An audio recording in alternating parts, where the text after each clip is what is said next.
We're back for the second part of our series on the Pornhub and porn in our media. Are the access that folks have, the easy access to those that are underdeveloped minds, children, the mentally ill, the folks that given a box of Twinkies would eat it all, not knowing that it is bad for them. So as we push on, where we left off, we were talking about the articles that have been written, specifically the one in the, let me pull it up, the New Yorker, which was by the, I'll tee that up again. Got to get her name right this time. I'm going to throw a red flag. I know. Or a yellow flag, I mean. Delay of game. Delay of game. Yeah, delay of game. Lila It was Lila who? McElwaite. McElwaite, right. McElwaite. So actually, I think it's Layla McElwaite. Or Layla. As we refer back to the article that Layla McElwaite wrote about the Pornhub and her site that she opened up, which was the trafficking hub website to try to leverage the banking industry to shut down these sites, predominantly because of the injuries that it inflicts upon the population, without making any kind of she goes right for the throat talking about the folks that are involved in it, but you can't ensure that they are willing participants.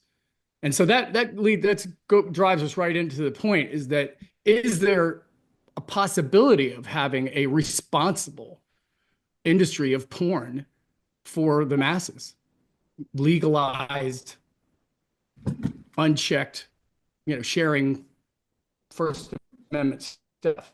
Craig, what do you think? I think it's an interesting question.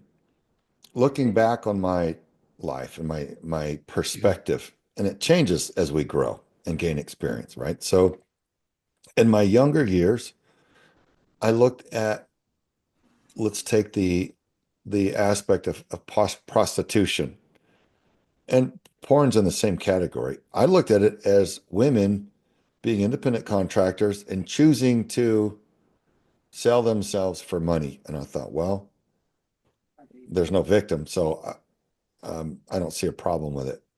And as I grew and gained experience, I started learning, well, no, there are very few independent contractors that are in control of their own money and their finances and their business.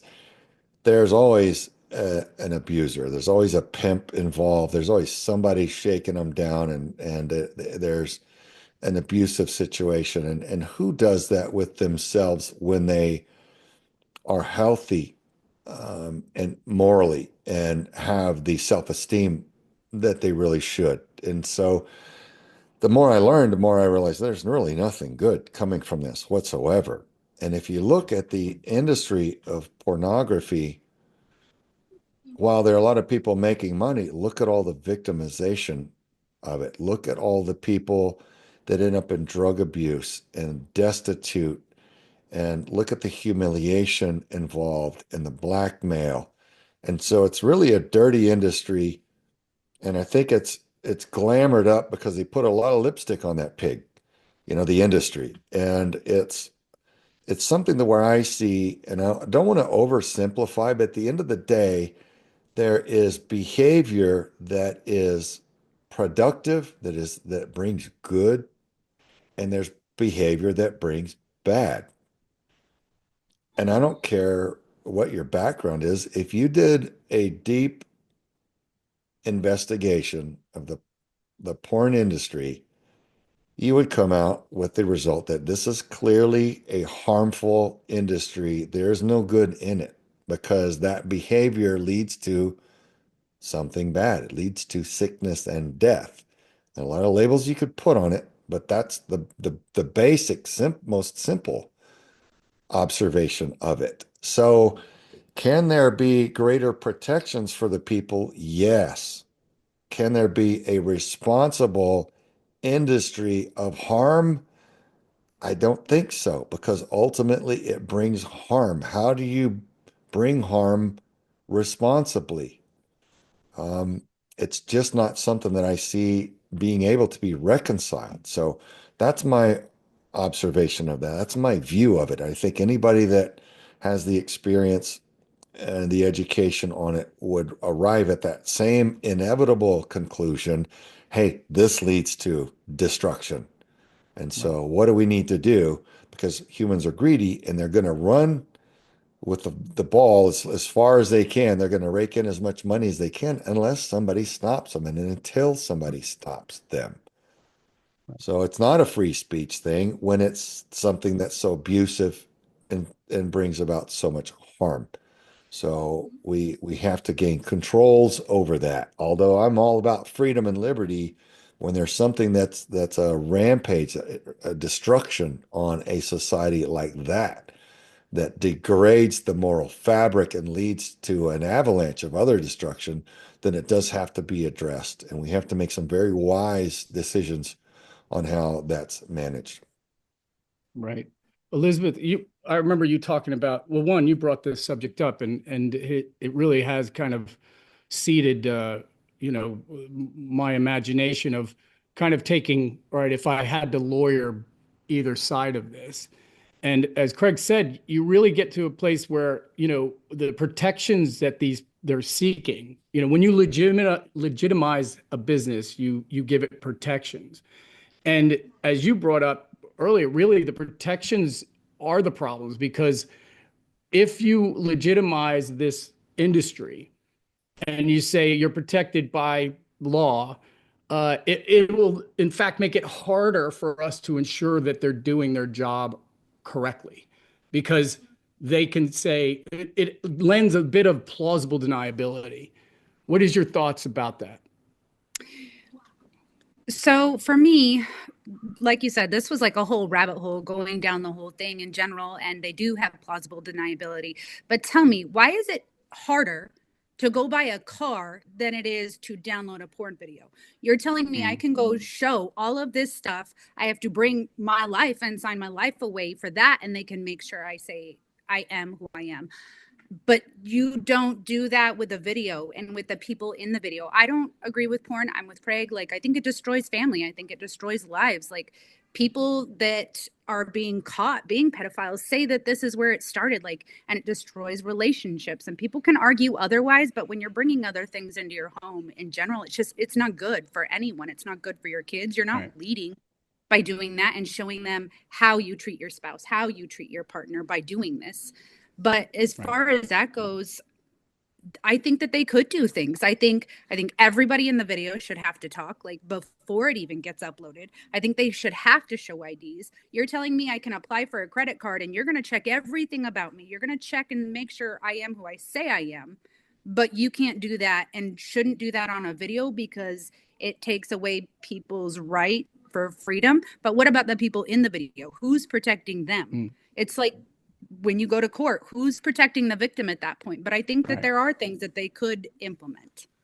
Well, I think that, I think we all can agree that despite anybody's lip service of saying I agree, they may in fact, be leaning toward the agreement. But with regard to this industry, you can't ever know if somebody's not being, conscripted to the act or have been lured into it or indentured to a degree because, the stats show that drugs are a huge part of the industry. And as Craig mentioned about the prostitution, in my comings and goings through school, I read a lot of books about the nature of what the equality or the will to power that men and women have.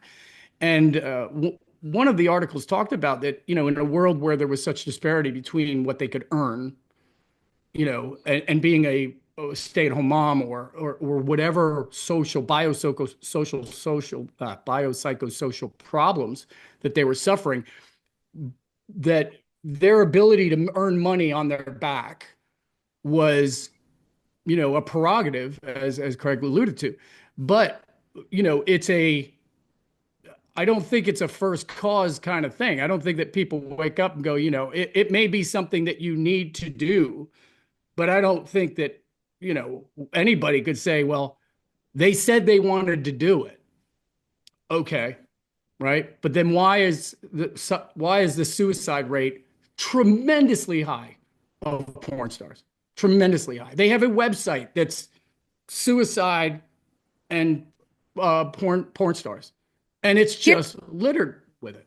Yeah. Here's the thing, though. You take your kids in, like for me, the kids went in, they didn't say anything, and by their answers, when they were being forensically interviewed for their abuse, you have somebody watching. They have postures, they have things, they have tells. Yeah. Why could somebody not be sitting overseeing that?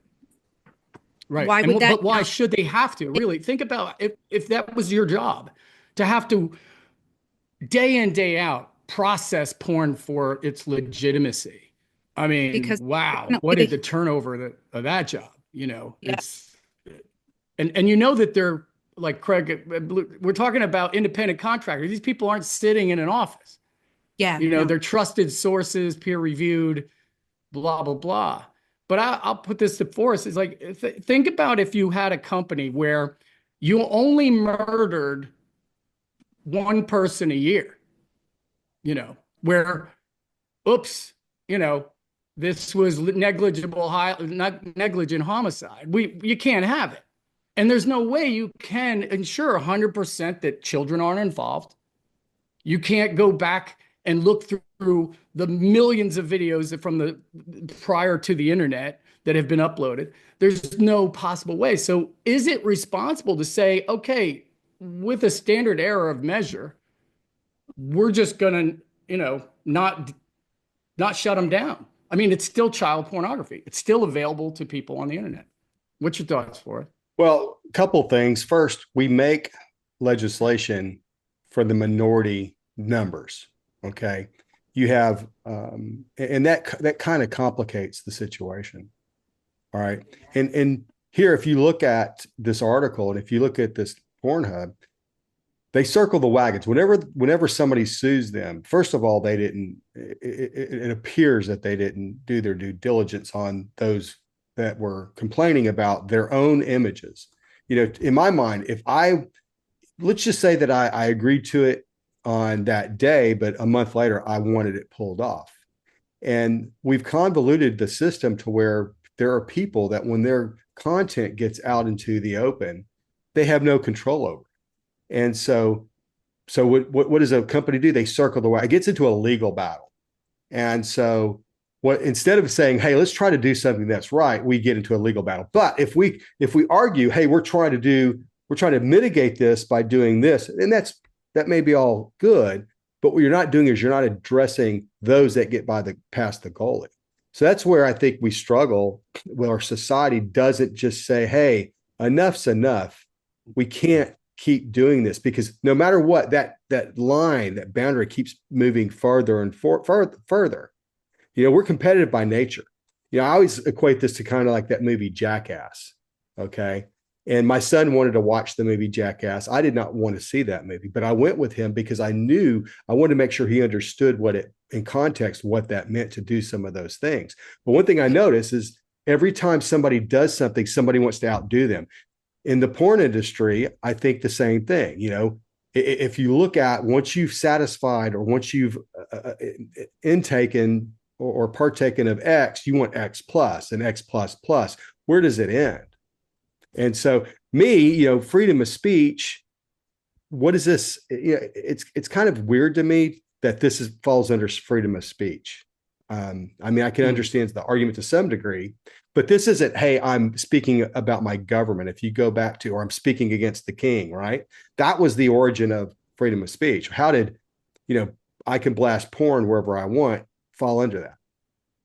Well, I don't think blasting porn, obviously, there's laws against that. But when you think about if the drug problem, there are people that think that if you just made the drugs, illegal drug use not a crime. There are people that think, well, that would make it go away. I disagree. I think that, you're basically saying, well, since we can't control it, let them do what they want to do. And Craig brought up a point earlier, is like really the difference between responsibility and legal.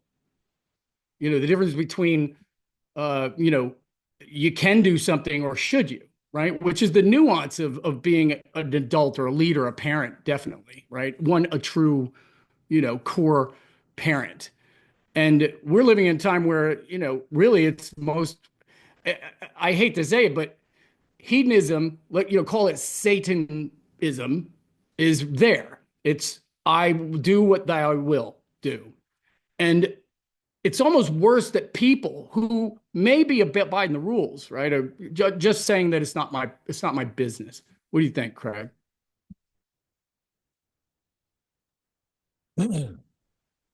People want what they want, and they don't want to be told that their personal greed or their lust is wrong. So they make friends with that. So I think it's only when we as humans examine ourselves and make that honest observation. Am I exercising my free will to be a good person, to be a quality and productive person that has a healthy life and that helps others and lifts people up and speaks truth and brings life and brings healing, and or am I giving in to the physical, the lower, really the lower vibrational uh, mental state of me, like a like a untrained puppy. They're just gonna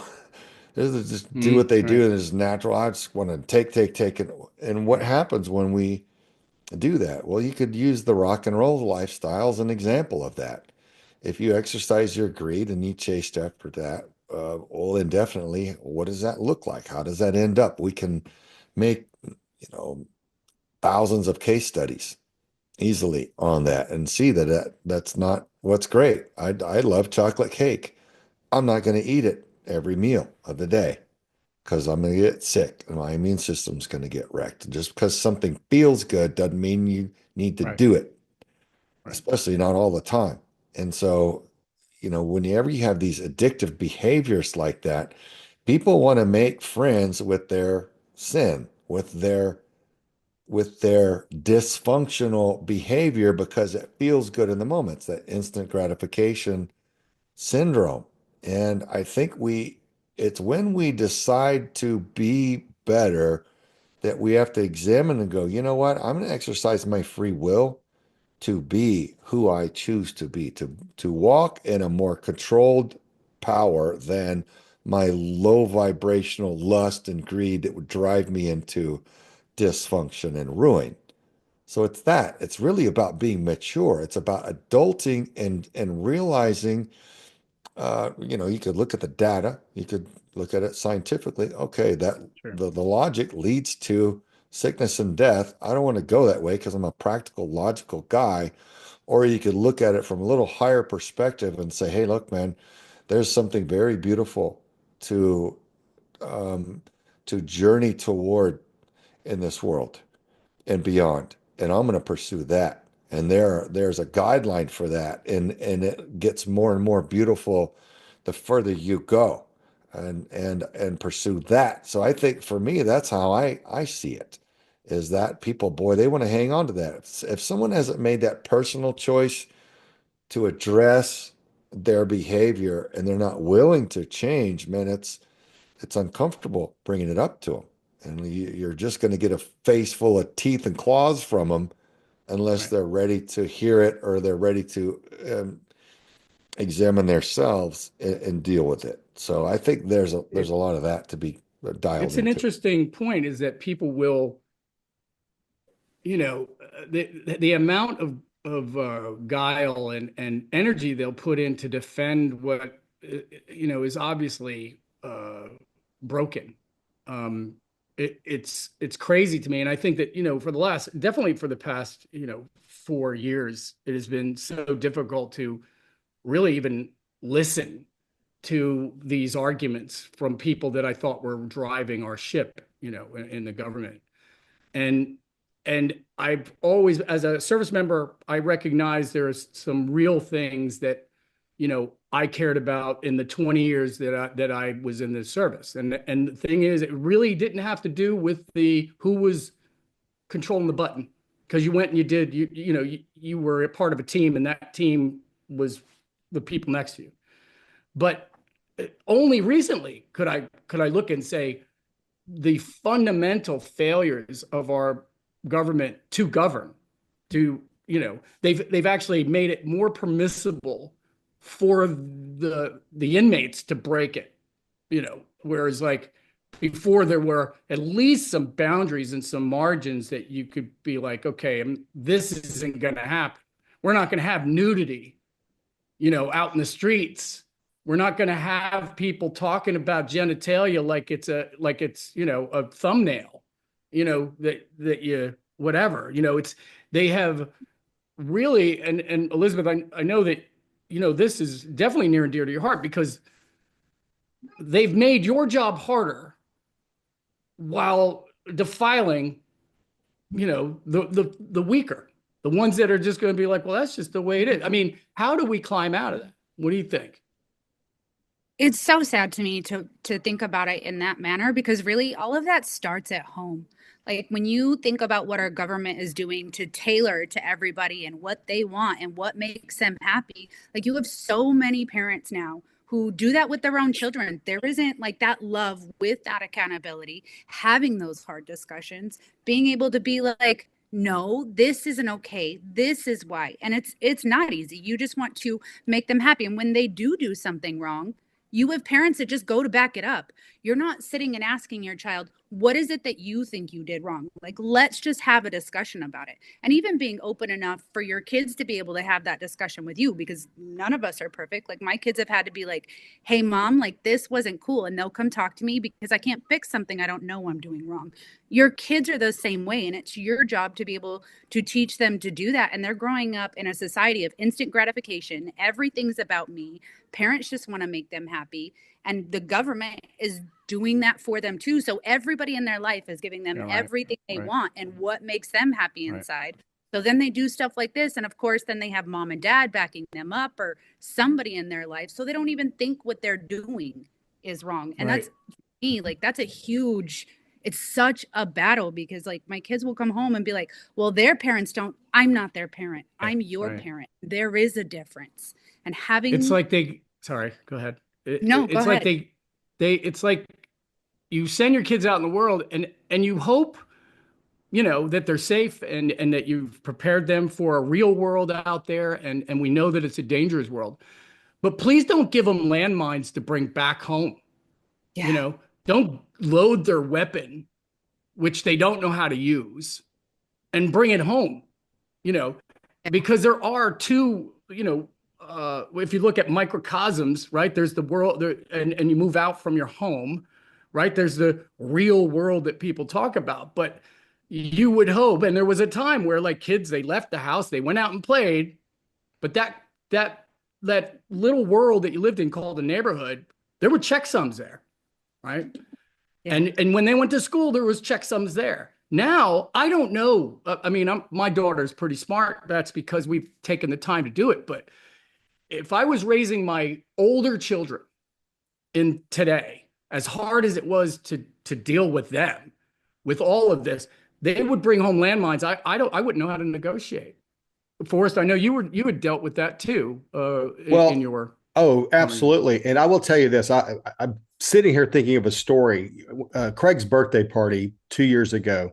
I went into Arizona, and he had two of his schoolmates from high school that I hung out with. One of them I was friends with. One of them I got to know, and the other one, her daughter was in San Francisco, 16-year-old, with her boyfriend and her parents, and she got a text.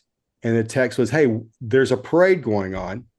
And they got two men, it was the daughter and the boyfriend, with two men butt naked. I'm talking nothing, full front genitalia. And, it was appalling because they were not being arrested. They weren't going to do anything about it. And in my mind is, why is this necessary? I look at fighting for legislation the necessity. I look at, is it necessary? But yet that's a bomb because now because she was divorced from her husband had let her go with the boyfriend. And oh my God, the parents. I mean, could you imagine sending your child's mate picture to their parents with two naked men? Naked, either one.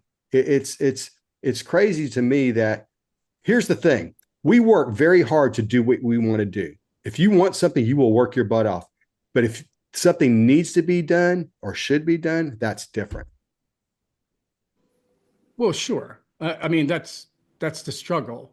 But when you have the one-offs like those things, I will say that we're not ignorant to the arena that we're playing in. Craig and I both know the battle space. If you're going to one place versus another, even down to the uniform you're going to wear, right? Like you're in deep woods off, camis, or you're in the desert, you're in those camis, right? Based upon where you're going. And I think that there's a bit of willful ignorance that goes on, because if you're in San Francisco and there's a parade, my neck would be on a swivel for any kind of weirdness, because just of, the pre-op that we had, like, hey, you might see some weird things. Oh, it's a gay pride parade.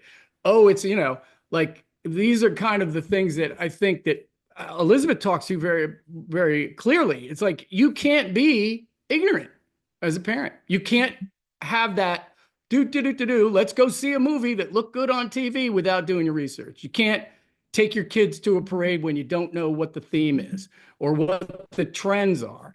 I mean, yeah, there's the one-off where it's like, oh, and I find that completely offensive and worthy of, what I would call a butt whipping for sure.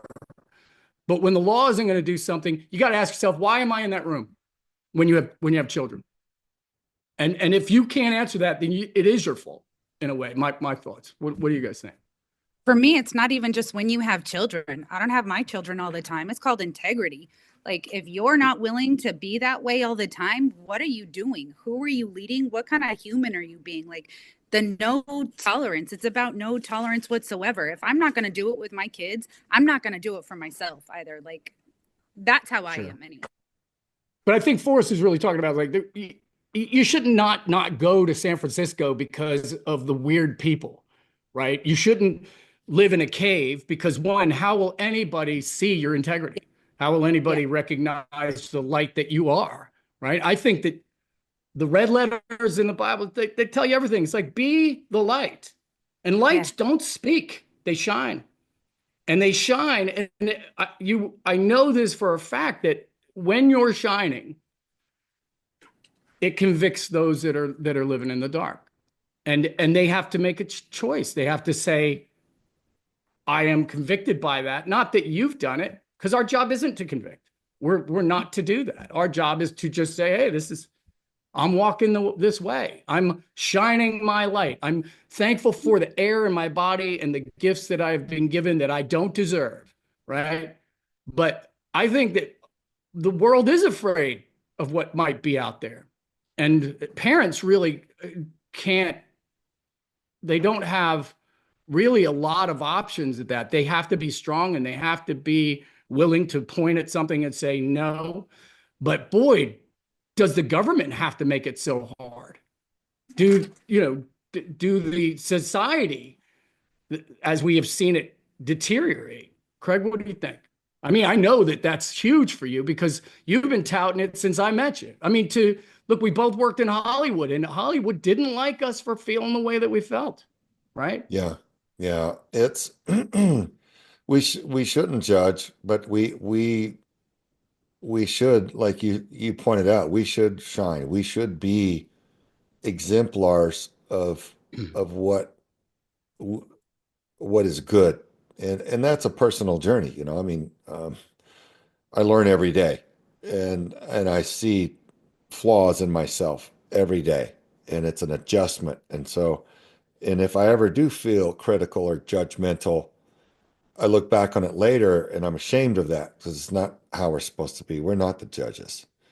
And talking about the parades and that kind of thing over in the UK, some of my commando buddies over there that said, Craig, if like there's a gay pride parade in the UK, they're required by the government to include pedophilia. It has to be represented in the perversion parade, if you will. And they're demoralized over there. There's Yeah, yeah. so much censorship and control and punishment of anybody that speaks truth against this destructive narrative that's global now, that's being pushed upon every one of us. It's a very upsetting time. So I think the good news is it's a beautiful opportunity for everyone to take that chance to improve. And improving can be painful, but it can also be very, very joyful and tremendously fulfilling and gratifying, because when you see yourself overcoming something, when you exercise your superpower, which is your free will to think and say and do what you believe is best, genuinely, then you feel better and you become better. And you'll have people make that observation. And I'll share this little anecdote. Once upon a time, I knew a producer, and then I didn't see him for several years. And then we were sitting on an op together, and he said to me, Craig, no offense, bro, but you're a better sawman than you were. There's a piece in you that wasn't there before. And you know who that producer was? It was you. And Wow, it was that was encouraging because because it was verification that it was seen, that I didn't have to tell you, I'm different. You had mm, witnessed it. And then we could have the conversation of why I'm choosing to grow and improve. But it's cool to know that people do see when we improve, when we choose and we decide to be and do better, that it does resonate and it does shine. And what a tremendous thing. So if you comprehend it from that perspective, then you run to that improvement and you don't resent it like, well, I want to sit and have my cake for breakfast and stop, messing with me. Once you realize how amazing your body can feel when you stop dousing it with toxins, on the other side of it, you look back, hindsight's always 2020 and go, wow, why did I wait so long to clean up my diet? This is amazing. I wouldn't trade it for right. anything. So I think it's that dynamic of us all having the opportunity now. And when there is a lot of darkness, but I think that we're in a time of awakening where a lot of lights are coming on for a lot of people. And I do wonder whether or not there is a shared level of hmm, I'm trying to find language that's not too new agey, but a level of quality Collective. of our souls, of where we're at as a species, right? Where is mankind? Are they all the way down here in Caligula and slaughtering each other and rape and just orgy and to total dysfunction? Or are we all like shining and elevating at some supreme level and just glorious, beautiful, where are we on that scale? I do wonder as more people are awakening, it seems like that mean tide level is rising as people are aware, and I think that's a beautiful development. So I celebrate it because something has to change because we were in some pretty dysfunctional and harmful ways in our culture recently. Yeah. So I look at it as a beautiful development of an opportunity to step into something better for everyone. So yeah, it's a little bit of work, but the reward is overwhelmingly worth it. You bring up a real interesting facet, and that is that, kind of the glass is half empty, half full. And I would say that the world is inviting you to fail, right? But there's the other side of that. It is inviting you to not fail. I mean, it's so clear. And I think that if you look at just this last election cycle, that collectively, people who may have been wandering around with their heads down were like, I can't take it no more. And it invited them to make a choice, to get involved, to vote, right? Which we always hope that people do, but it's obvious that some people think that it doesn't matter. But when the world got so overwhelmingly oppressive for the people in our new world, it drove people to action, to do something about it at their own peril, right? If you think about, okay, we're all under the king, right? And the Bible says we need to submit to our leadership. But the world had gotten so oppressive, so easily identifiably as unfair, that the question to them wasn't, to give in. For the majority of the folks, it was, I need to be uber better. We need to do something magnificent here. And I think people would say, could it happen today given the power dynamic? I don't know. I don't know how. I think that the machine is so much bigger, right? But I really do think that that's the question that we're asked through spiritually every day, is that, yeah, it's asking you to fail. It's inviting you to fail, but it's also inviting you not to fail and be amazing. And how much clearer can it be, right? To Elizabeth, when we talk about raising kids, the troubles you won't have because of the work you did today, the crops you'll have because you planted yesterday, right? Those kind of things. And Craig and I, 20 years in this service, man, a lot of it is like you're doing the work. You're not dealing with the worst or the best, but you keep your head down, you do what you're told, and then eventually you're kind of in charge, if that's a thing.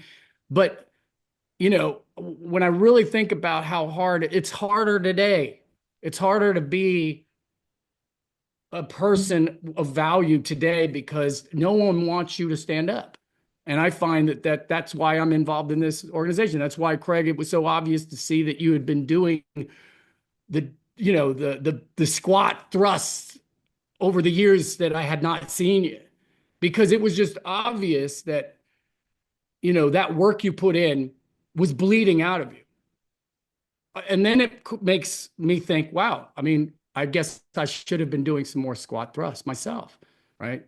And I really feel like that's kind of what this discussion is supposed to do, is to get people to go, yeah, I agree with that, and say something about it. Forrest, where are you at on the thing? I have to include you because you're way up there in my, right bubble. And please tell us another story about serving as a juror, because I don't know if we can go, 2 episodes and not talk about the responsibility of being a juror. Well, it's the responsibility of jury duty. I've only done it one time, and no, you have not. I look at everybody's face; they all know what I'm talking about. No, I talk about it a lot because I think it's it's an important thing to do. I kind of lost my place there on your question. Sorry. The question we're talking about that, and I'll wrap this around, is that being invited to stand up. And whereas the world is inviting you to fail, right? In your world, coming from finance, for instance, I can't imagine when everything is pointing to fail, like your money is becoming less and less valuable, that you go, you know what, I need to double down and put more money in, so that's a kind of, I think of you and how you have to deal with things on that. So I look at it, I think I look at this differently than a lot of people. I look at it like a game, like I'm watching a game. And here's the thing. We see people that do wonderful things. We see people, a great example, you might hear a story about somebody who's doing prison ministry, and they're doing a great job, okay? But nobody asked this guy how to improve the system as a whole, okay? It's amazing to me, some of the things that you see. Like, for example, in the corporate world, you'll see people that are my age and your age and Craig's age that are going through this forced retirement. They're packaging them out, and then they're hiring a younger generation for less money, and they're complaining about the work ethic of what they're bringing on. And so I have friends that are, that have been successful, sold businesses, and now still needing to put food on the table, and they can't find a job because they're overqualified. And so you're right. I mean, it makes no sense to me how the system is rigged so we can fail.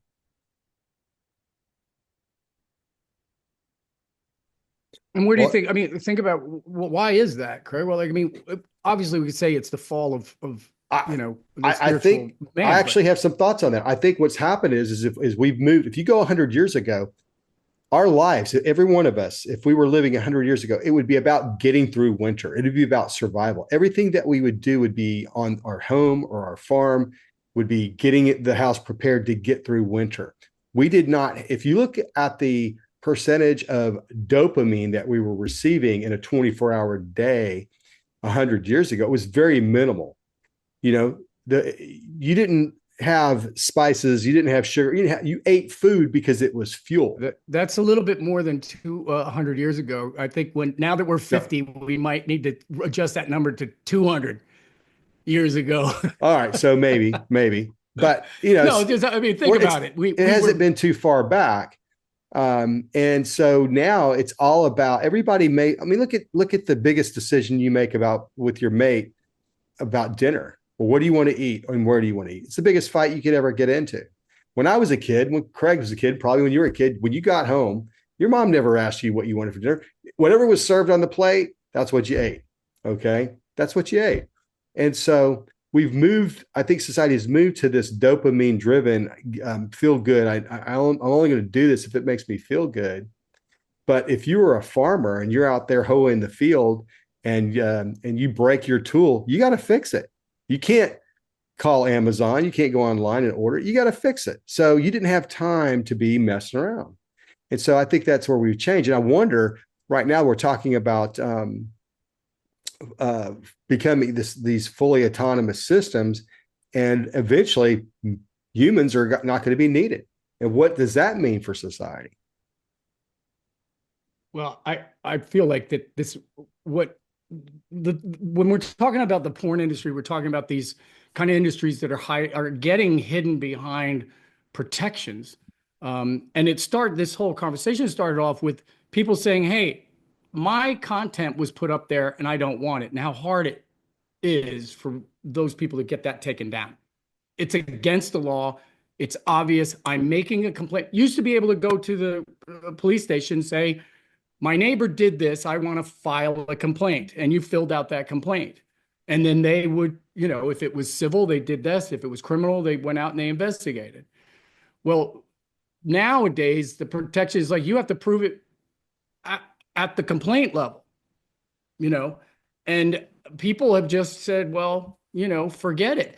This porn thing is a problem because it is a dumbing down, a dulling of the senses, and it robs creativity, and it certainly is destroying intimacy in a lot of ways. There's so many arrows that point to all of the problems associated, which are huge: legal, child pornography, forced prostitution, sex trafficking. There's so many, and yet you put a kind face to it, and a guy says, "Hey, man, we're trying to make it all safe." You can't make it safe. It's like a nuclear powered anything in the hands of anybody, right? You can't assure its safety. It's not. We shouldn't be making it legal. It's that to me is just that's cut and dry. Now, be responsible, right? Sure, there's always going to be porn. There always has been that, but we shouldn't make it easy for them to hide. Well, here's another aspect of that too. I agree. And when you look at some of the dynamics of it, yeah, this world is offering you to fail, and some people will cheer when you fail. And but there's so much lure out there. I'm surprised to see when I'll be surfing on social media and there's stuff that pops up. I'm like, that doesn't belong on here. What is that doing? And an Right. advertisement Right. up at the corner or a pop-up or something, or somebody post a news article about a politics or anything or sport, you click on it and there's all of this stuff that you have to wade through to get to the actual link, and there's image after image after image. Some of them are very crude and vulgar, Oh, sure. Right. pornographic. I'm like, and granted, some of them are for remedies for different ailments and stuff, but I'm like, I don't want to see that man's body parts when I'm trying Hmm. to look at an article that has nothing to do with that. So Right. there's this effort to just splatter porn all over things that you have to get to, and you have to see it and wade through and push it out of the way to get to what you're after. It's like, they in grocery stores, they put the milk at the back of the store. Why? Because that's the number one thing people buy. And so they want to make Right. you walk past all the other things that you might buy before you can get to it. Because if they Right. put it right on the front row, you'd probably walk in and grab your milk and pay and walk right back out. I have a That's So, it. question Yeah. for you, Craig. okay, send it. Have you tried to, when those things pop up, they have an option to report them. Have you ever tried doing that? Because I have, and you could take any benign ad and you can report it, but if one of those, it doesn't let you. I don't know if you've experienced that or not. No, but I have clicked on, on some of the social media, like not interested or show me less of this. I've opted that. Um, and well, I don't have any faith in reporting Mm-mm. this stuff. I No. mean, who are you reporting them to? You're reporting them to the people that are making money off of them being there. They're like, yeah, Right. thanks for your report. You know what I Right. mean? No, and But that's the real truth, is that the protections are there for people to be plausibly, the plausible deniability. yeah, Hey, man, we're doing the best we can. And that is the sin of it, right? Is that we're allowing that to be okay. And Craig, as we wrap this up, and I can't wait as we move into this new year, we've got the inauguration that I'm going to be at in a couple of few days. We got tickets going to be up close, and try to get some good content with some people that I just am very excited about, politicians, which is crazy because I just don't dig them. But Craig, I want to throw it to you for your kind of final words and the State of the Union from your point of view. yeah. Well, look, with this, we're in a state of change right now. People have chosen different than what has been. So, yeah, someone said, moving forward, unburdened by what has been. Well, I think a lot of people didn't take it the way she meant it. They took it in the real way, Yeah. like, yeah, we don't like all this dysfunction. We don't like this unnatural um, cultural sickness that's being forced upon us in all these Right. different ways. We don't like our children being programmed in our educational systems, and we don't like being programmed from a vile and vulgar entertainment industry. We don't like all the blackmail and the manipulation, all the harm, all of the injury that comes from it.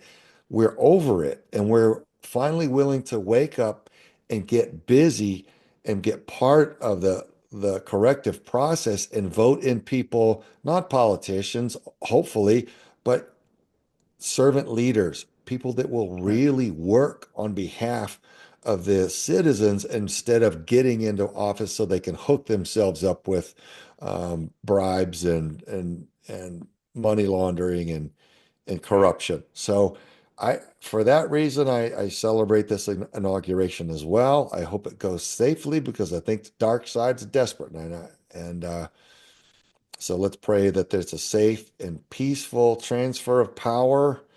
And I think we're in a time of volatility, desperation on one side, and a determination on the other side. And I think it's a healthy process, but it's going to be chaotic. I think there's going to when any whenever you have conflict, it's inherently messy because it's at odds, just like war, right? Bombs flying and bullets flying and spears or swords or whatever. It's destructive, and cats fighting or whatever. It's not pretty.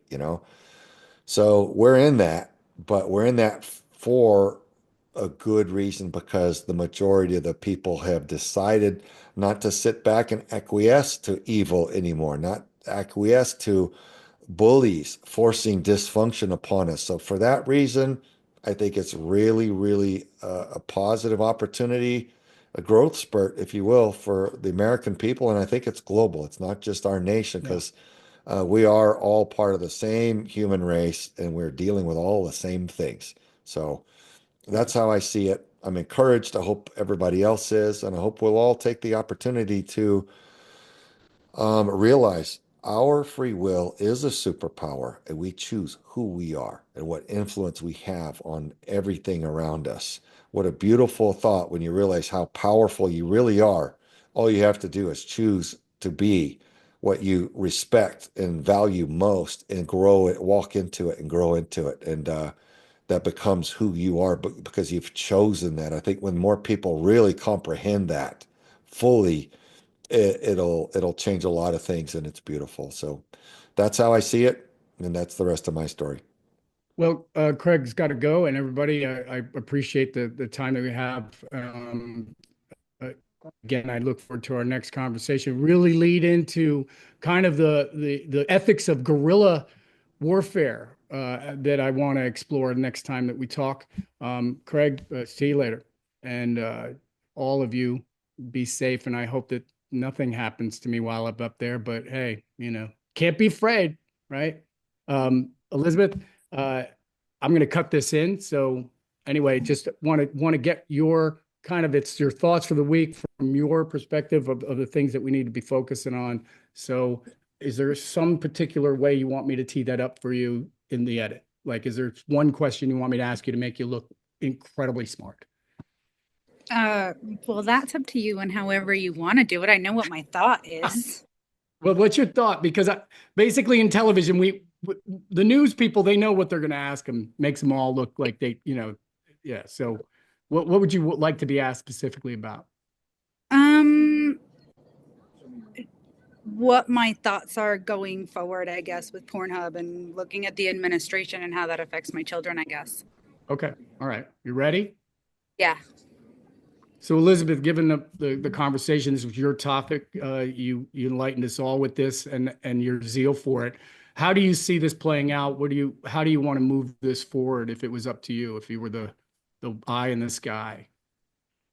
So really, I would just love to see something from our administration and really do something about this. I am all about the petition of taking Pornhub down, make an example of them, and the American people just to be able to stand up and say, no, we won't accept rape anymore. No, you cannot put a child on there anymore. No, sex trafficking is not okay. And these things have consequences, and hold that to the extreme. Make them the example that my children can go out, they can know that they're going to be protected, they're going to be safe, that we're not going to stand for this and not do it anymore. That's really my hope going forward, that So I don't have to Elizabeth, worry about it occurred to me when you asked that question, and I had thought about this. I had actually written notes about it as well. Is that, to me, the one way you make people do the right thing is through throttling their money, right? Yeah. And I look at it as like, okay, you're not going to be able to say that you can't be a thing. But to me, I think that if they had a system where if there is inappropriate material that are found on that site, that it's shut down for a month. Now imagine the billions of dollars they'd lose because of that sanction, because of one video, right? Now, are they going to toss the baby out with the bathwater? I don't think so. They'd have to do the time in the timeout box, but at a considerable expense. And, I don't see that as not an option, right? You got caught, you didn't do your job. There's a report made, boom, you're shut down. Your sites are gone for a month. I mean, they do it to rate. They used to do it back in our day. Radio announcers, if they got sanctioned, they were off the air. So for me, I think that what they did wrong is so much more than that. And that's where the example needs to come from. I'm not saying shut down all porn, but I think MindGeek grossly underestimated how people would feel about this and having children on there, and just dismissed it and dismissed the problem and chose to overlook it. You chose to do that. No, you don't get a free pass. You don't get a timeout. Right. You are down, and you want to create other sites, but this one you don't get to do anymore. Like, it's no different than with your children. When they screw up, you lose a privilege. This was your privilege. You don't get this anymore. Right. And it's that easy. I mean, when you remove the anger or the appalling nature of something, and you just say, "Hey, here's the rubric," right? Yeah. You failed to meet expectations. Kids do it all the time. It's like, well, how come I'm getting a D? It's like, because you did D work, and that's it. And the problem is when you say, well, this is strike one. There's no strikes with child porno. No, it's none. None. So and when you think about their approach to this, because I want to get this on the record, is that the billions of gigabytes of retro porn that's out there.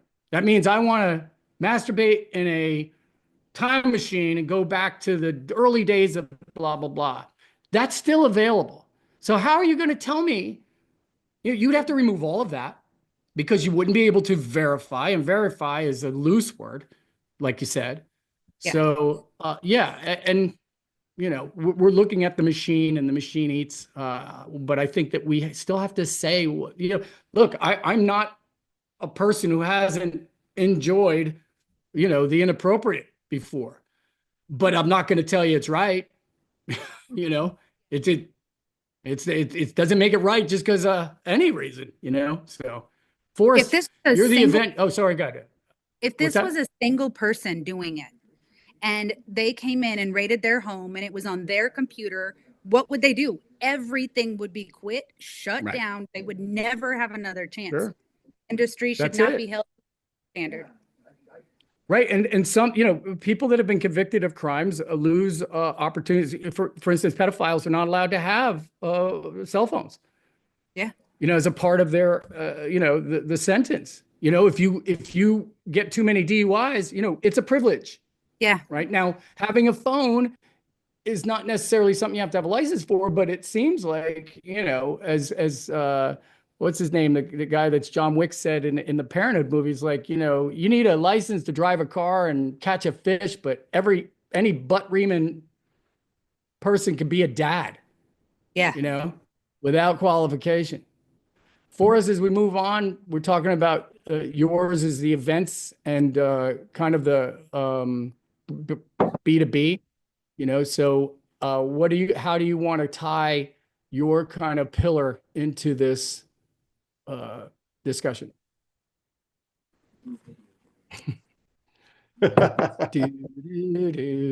I don't know, man. That's something I didn't even think about. Well, what's going on? Just as a State of the Union for your pillar, like, what can we see from, in the next 3 months? What are you working on?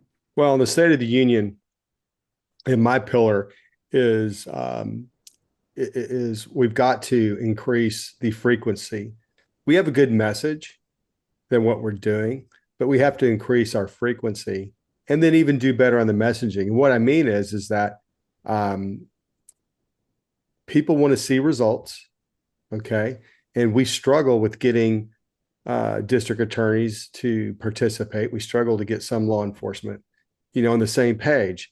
And so there's going to be a bigger push than there was last year. And we need the resources to do that. And so, I'm going to tee you up. I'm going to tee you up to that. So I'm going to ask you, because honestly, I look at kind of the frequency thing as my pillar thing and my responsibility to the overall.